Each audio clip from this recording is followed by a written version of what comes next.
We are back at it again here with another video with Invest for Tomorrow. To the first time viewers and investors, welcome to the channel. To all subscribers, welcome back. Here we are with the SPY, the S&P 500 index, doing a full transition from bright green bars to red bars. And in today's volatility, it was pulling downwards for most of the day. And our SPY bot in the second half of the day at 1:40 p.m. sent out a bear indicator. And from that moment forward, outflows crossed the midpoint to the downside. Pure weakness there on 42 vision.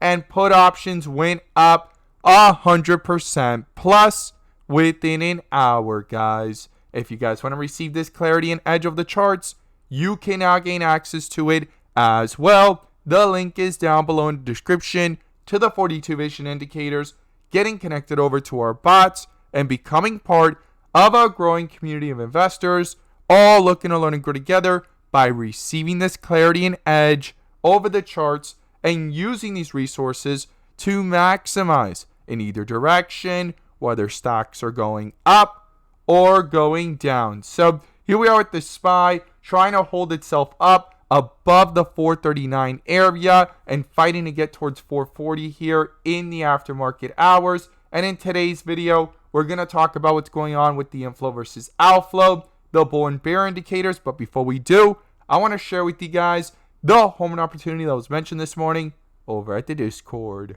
So the home run of the day was spectacular beyond expectations. And if you guys want to know about these stocks early on and receive this clarity and edge of the charts, you can now gain access to it as well. The link is down below in the description to the 42 vision indicators, getting connected over to our bots and becoming part of our growing community of investors, all looking to learn and grow together. So the home run of the day was from our AMD bot. Our AMD bot sent out a bear indicator at 9:40 a.m. And from that moment forward, outflows crossed the midpoint to the downside. Pure weakness there on 42 vision. And put options went up 200% plus within an hour, guys. And as you see, they're popping up within the screen, within the options chain. Some options even went higher than that. If you guys want to receive this clarity and edge of the charts, you can now gain access to it as well. The link is down below in the description to the 42 vision indicators, getting connected over to our bots. We look forward to having you join us, and we strive for opportunities like these every single day. Let's jump into these charts. So here we are with the SPY, the S&P 500 index, doing a full transition from bright green bars, as I call it, the rip area, to red bars so far. And the last piece missing would be white with red borders if this weakness continues to complete a full transition into the dip area. Now, if this is your first time coming across the channel, this is 42 vision, which allows us to see the dips from the rips to the dips, and where the strength and weakness lies within the charts. And we also use our bull and bear indicators and inflow versus outflow as an extra layer of confirmation, which I'm going to pull up here and you can now gain access to as well. The link is down below in the description to the 42 vision indicator, getting connected over to our bots and becoming part of a growing community of investors, all looking to learn and grow together by receiving this clarity and edge over the charts and using these resources to maximize in either direction, whether stocks are going up or going down. And in today's video, I'm going to pull up the inflow versus outflow indicator, which adds that extra layer of confirmation and gives us that edge within the volatility. So here we are with the SPY, the S&P 500 index, under a bear indicator at around the 441.33 area, and outflows crossing over earlier in the day, guys. This is the first bear indicator that pops up since the recent bull indicator from yesterday at around the 436 area. Hit highs up here of around 443 and rejected here at around the same resistance in the second half of the day going into the after hours on the SPY at around the 442, 443 area, and it struggled to come back up. And now a bear indicator has popped up, canceling out this bull indicator on the 30-minute, and outflows are dominating. And this is going to be crucial and critical going into next week. And I'm going to be watching these inflow versus outflows going into Tuesday, right? Because Monday the markets are closed, and Tuesday is going to be crucial to watch if these inflows can pick back up or will these outflows continue? And I'm going to share with you guys the key levels I would watch going into next week. So the first thing is, for the bulls to even have a chance to bring this back up and cancel out this bear indicator, these inflows need to pick back up from red to green, head towards the midpoint and cross it. If not, this weakness could continue to reflect into these charts.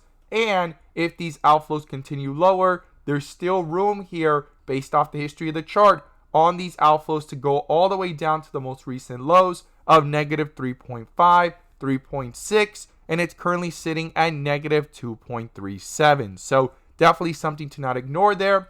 And in the transitions of 42 vision, the last piece missing to hit the dip area would be white with red borders, transitioning from bright green down towards white with red borders. So something to not overlook there as well. Now, on the 30-minute, it's not the only one below the midpoint. It's also here on the 15-minute. It's fighting to come back up, and this is something I would not ignore. I'll be watching that very carefully going into next week. And on the 1 hour, we could see here outflows have crossed here significantly lower than yesterday, right? In the pre-market and the after hours of Wednesday, when that bear indicator popped up at around 437, quickly came back up, canceled it out with that bull indicator here at 436, and things hit highs here at 443, and that's where it struggled today. That's a huge resistance as we see it, and we talked about that resistance back on Tuesday and Monday as well as on Wednesday, right? That has been a crucial level, rejected yesterday, rejected today, and inflows hit highs here of about 8.1, and now we're below the midpoint at negative 1.2,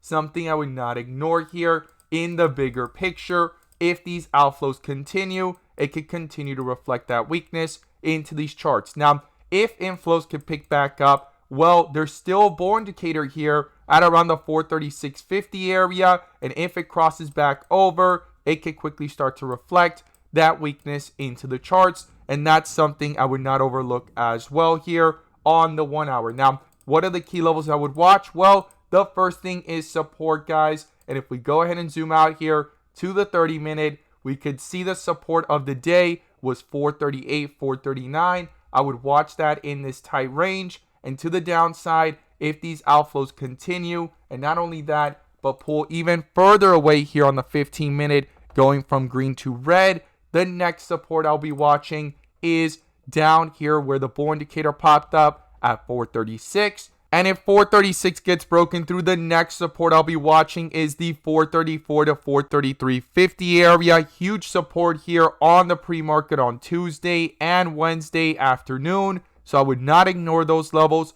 to the downside if these outflows continue. Now, to the upside, if these inflows could pick back up, cross over the midpoint, and continue strong here on the 15-minute, staying green and crossing back over, because a full transition has happened here on the 15-minute from green bars to white with red borders. If that could start that reversal with strength back up and found that dip area and support there, and these inflows could cross over, it could quickly start to reflect that possible strength into these charts and eventually cancel out this bear indicator up here at around the 442 area. And if these inflows can roll over that strength from the 15-minute into the 30-minute and continue upwards to eventually cancel out this bear indicator as well with a possible bull indicator, the next resistance above that is the 443 to 444 area. And then above that, I'll be watching the 445 to 447 area. And it's going to be crucial for these inflows to pick back up here as well on the 1 hour. As you could see there, how quickly things reflected into the charts once they cross back over on the larger time frame, like the 1 hour and the 30-minute yesterday. And that bull indicator followed up down here at around 435, as well as on the 1 hour up here at around 436.50. Things went up to those new highs here of 443. So I would not ignore that and overlook this. I'll be watching this very carefully going into next week, the inflow versus outflow and the crossovers, if it continues strong there on the 15-minute as it's trying to bring itself back up, as well as if it can roll over into the 30-minute and 1 hour. I'm going to be watching the bull and bear indicators very carefully, and these are the kilos I'll be watching to the upside and to the downside. As always, guys, thank you guys so much for watching, and let's make some money.